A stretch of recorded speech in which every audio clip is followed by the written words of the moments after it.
miandrandrao anireo zay tia tanindrazana miandrandrao satria ny fireneny efa miangazana mba jereo zay vahoaka ety ambany mila vaolana ny fiainanay fa mijaly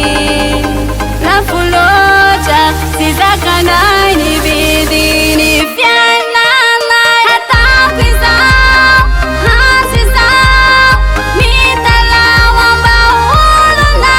tena vonona sady vanona mentsinjony any afara mitondra ny gasikara ataoko androany izao antso izao anireo olona tena vonona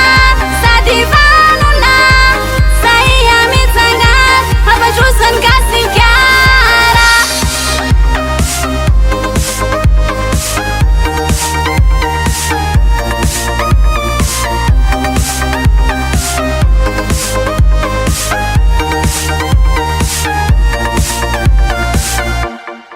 mbola hoavy ane masoandro mamiratra anerandany nosy indrindra fa ho tanteraka amizay ireo nofinofy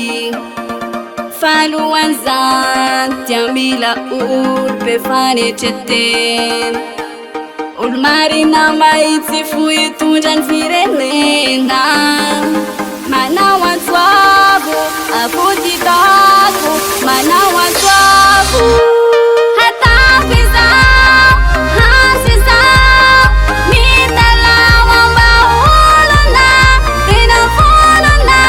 sady vanona mentsinjony any afara mitondra ny gasikara ataoko androany izao antso izao anireo olona tena vonona sady vanona saia mitsangana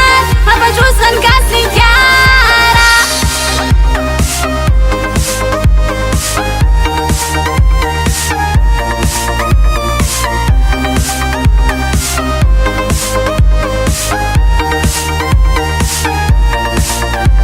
manao antsoafo ny olombanona miantso anireo matahotra an'andriamanitra mba hanavotra hanavotra ny Madagasikara. God plus 101.